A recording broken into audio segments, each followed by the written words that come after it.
Today I'm going to be explaining Hegel's Dialectic on my iPad, my first video on my iPad. So I don't know how this will go, I don't know if my microphone's good, but you know what, I'm just going to wing it.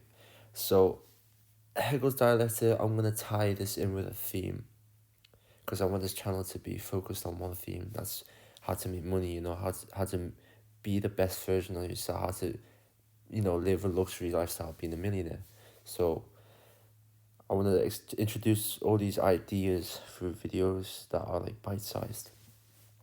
So Hegel's Dialectic was, I don't know, I said, you don't know. That's why you're watching this video.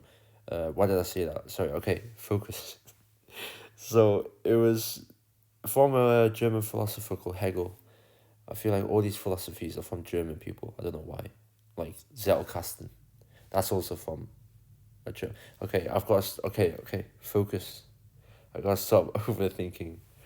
So let's start off with three ideas. There's three stages, right, to Hegel's Dialectic. This is called thesis. I'm going to explain this in a second. And this is called it's not antithesis, it's antithesis. Because English, And then we have synthesis. A thesis and an antithesis. What is that? And thesis is an idea, like a starting point. It could be a statement, it could be a question, it could be, I don't know, for example, like, people should be free, people should have freedom, they have rights, something like that, like a statement. And let me move this. And antithesis is an idea that opposes the thesis. So say if it was like freedom, say if thesis was freedom, right? Antithesis is the opposite of that, so it should be like control, for example, government, And this is added onto the antithesis to create a resolution or result, which we call synthesis. So an example of this, politically speaking, is a monarchy. How we have in the UK, we have a single ruler, which is the king. I don't know what king we have. Is it King Charles? I actually don't even know. I'm really dumb. Wow, I don't even know the king of my own country. That's crazy. Anyway, antithesis is like, if we look at monarchy, what's the opposite of monarchy? It's a revolution. Which is basically like, there should be strict rules to control the population. It's basically the complete opposite of freedom. Hold on, is that right? Yeah, it's like to keep the people in check, to keep the population in check. And what do these things add? Basically, what the synthesis is trying to do is like come up with a middle ground, to come up with a resolution, to make all both of these happy, to keep them satisfied, if you will. So what could this be? This could be democracy. If you think about it, what actually is democracy? Democracy is a country that has balance between who has the right to, contribute to ideas, contribute to new laws being made, for example. Like, everyone has a say in choices that the government makes. I'm not a politics guy, so I might have explained that really poorly, but let's draw this out. So say this is the government, right? This is parliament, and this is the UK population, right? This has a say maybe 50-50. I'm pretty sure it's 50-50. Both parties have a 50-50 say in what laws are made, and that makes a choice. So democracy is the cause. The effect of this cause is choice being made by both parties. So that's basically the backbones of cause and effect.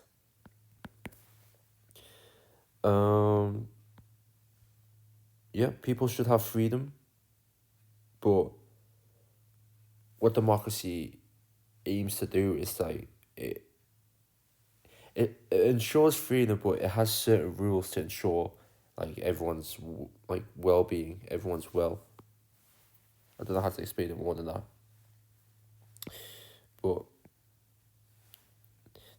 basically there's a balance between like everyone, the elected bodies, the general population, so everyone's happy. You know, maybe not everyone's happy because no one, like everyone wants different things, but that's basically a political example, the best political example that I could think of.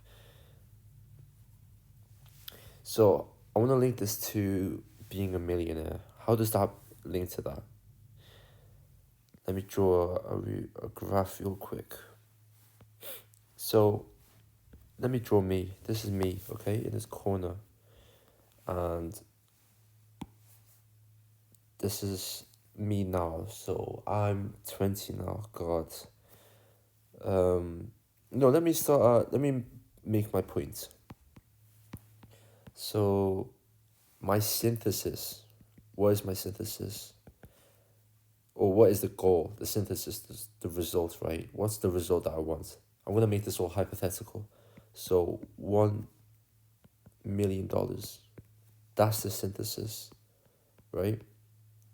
And this isn't me. This is like, say this is Warren Buffett.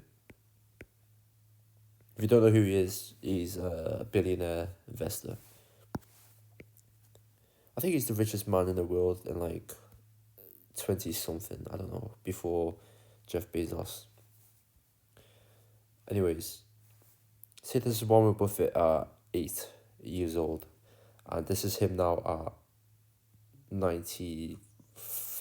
Wait, Siri, how old is Warren Buffett? Warren Buffett is 93. Oh my days, I was off by 3. Okay, 93. So, and all these stages, these intervals are different stages in his life. So you might be 23 here, 45. There should be even intervals, but I can't be bothered calculating. 70, 80. Okay, that's really bad intervals, but it doesn't matter. Okay, this is the goal, $1 million. Or the synthesis, should I say. So where am I getting with this? 8, what are these units representing, first of all? This represents 8 books, right? Or let's say, yeah, when he was 8 years old, he read 50 books, okay? In that year. So when he was 8, before he hit 9, he read 50 books. Same applies to 23, you know. Before he turned 24, he had read another 50 books. So each year, he's read 50 books. The progress would look like this, okay? I want to draw an asymptote because I don't know if he read any books before he was 8. And then it goes like that, right? It's an exponential graph, and that's an asymptote.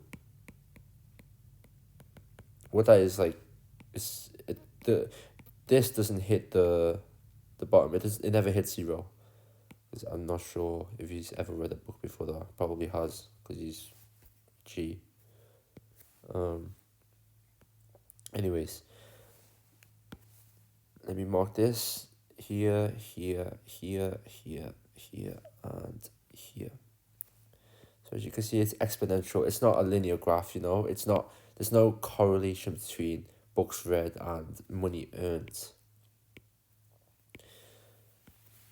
What each interval does is it builds on each other. It should be the opposite way, actually. Sorry. These are feedback loops.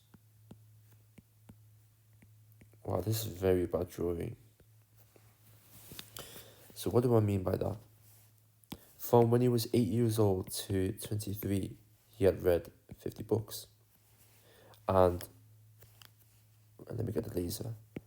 Like, how much progress is that? That's nothing, right? To here, to here. That's almost a straight line. It shouldn't really be 23, should it? It should be like 22. This is a very bad graph. Because, okay, say he was 22, right? and he started reading seriously. This is a really bad example. So he's read 50 books and he's read nowhere. Okay? And then 23 to 45, nowhere. Okay, let me change. Oh, these numbers are really bad. Wow. Wow. Okay. 8, 9, 10, 11, 12, 13, 14. Okay, so this is Warren Buffett from 8 years old to 14 years old. This is way better. Okay. So first few years, you can see it's done very little, for how many? 50, 100, 150, 200, 200 books from 8 to 11, and it's only done a little bit. You'll be thinking like, oh, that's 200 books for nothing. But this is where the feedback loop comes in. When he's 9 and he reads another 50 books, that builds on this foundation. You see, the slow progress is because you're building foundation as you read and you develop new ideas. You learn everything. You can't learn everything in such a short time. You need time to absorb, and once you learn more things, it builds upon each other. It's like a spider web, or like a network tree. You learn something, it links to this, it links to that, and it links to this. This is what I was talking about before with Zettelkasten. Like the note taking system from Zettelkasten is very useful because it links everything together. And when you link more stuff together, it's more and more and more and more ideas, you start to see the bigger picture. You start to think, you start to get ideas of your own at some point. I won't talk too much on that. I might save Zettelkasten for another video, sorry. I've just lost my train of thought. I genuinely think I have ADHD because I forgot what I was talking about. Oh yeah, it builds onto each other. And then it slowly goes up as you build more, as your foundation gets stronger and you develop more ideas. It goes up, and then before you know it, let me add this, actually 15. So when he was 15, he hit a peak. It should really be here. So he hit 1 million at 15, let's say. He didn't, but let's use that as an example. Wait, Siri, when did Warren Buffett make his first million? January 1962. How old was he then?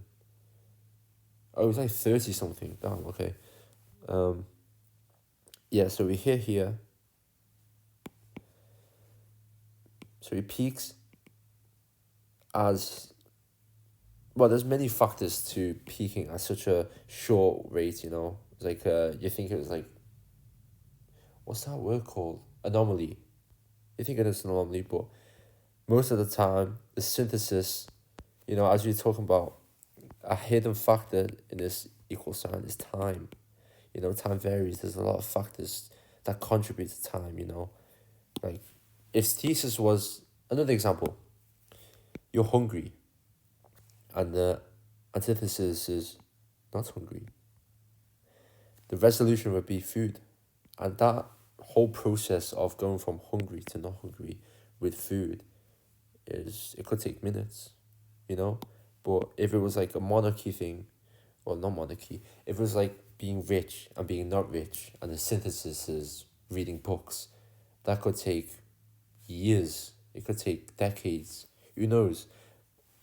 There's a lot of factors towards it, and actually a big factor is energy and focus, which I won't go in on because there's another philosophy that it integrates those two together very well.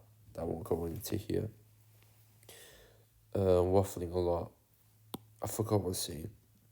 But yeah, there's many factors that bring him from 14 years old to 15 years old, from like 200K to 1 million. And that builds on 1, 2, 3, 4, 5, 6, 7, 350 books that go from. I know what I'm trying to say, I just can't say it. But yeah, what you can take from this is, think of it like compound interest. There's a quote actually coincidentally from Warren Buffett, is, I believe it's compound interest is the eighth golden wonder, or the eighth wonder of the world, something like that.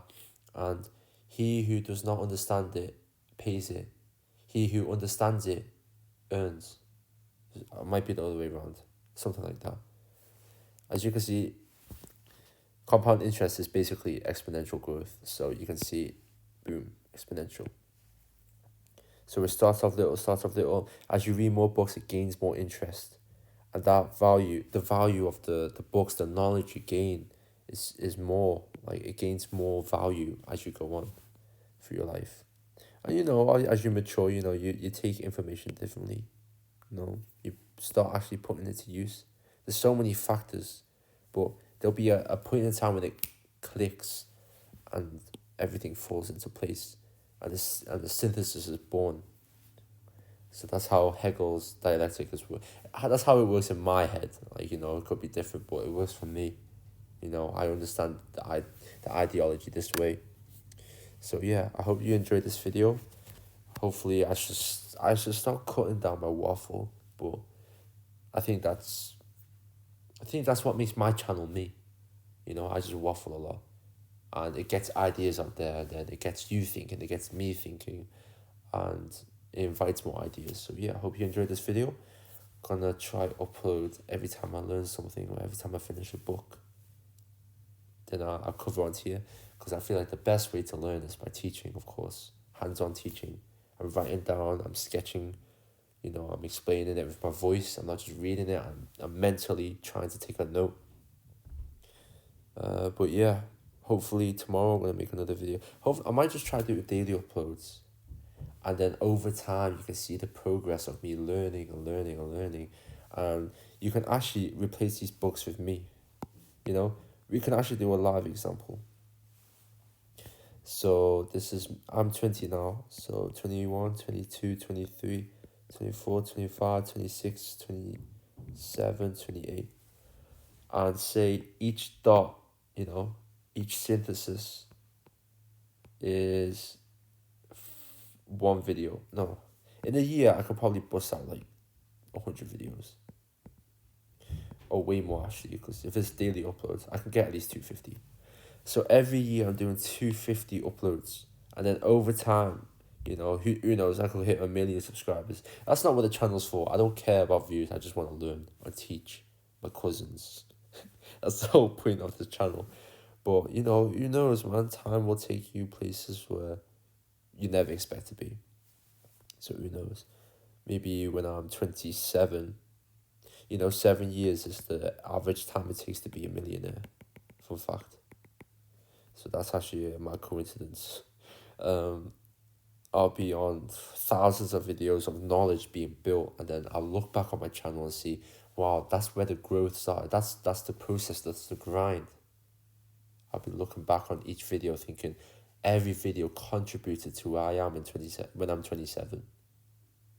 That's the whole point, My thesis was broke. Wait, what? No, my thesis is being broke. Wait, is it? Wait, no, my thesis is being, well, okay, it's 11:30, I should be asleep.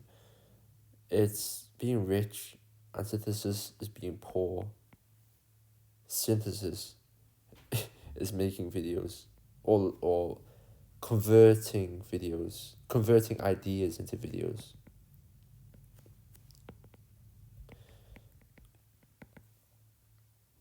I don't think antithesis is correct here, but I know the thesis is I want to become rich, a millionaire.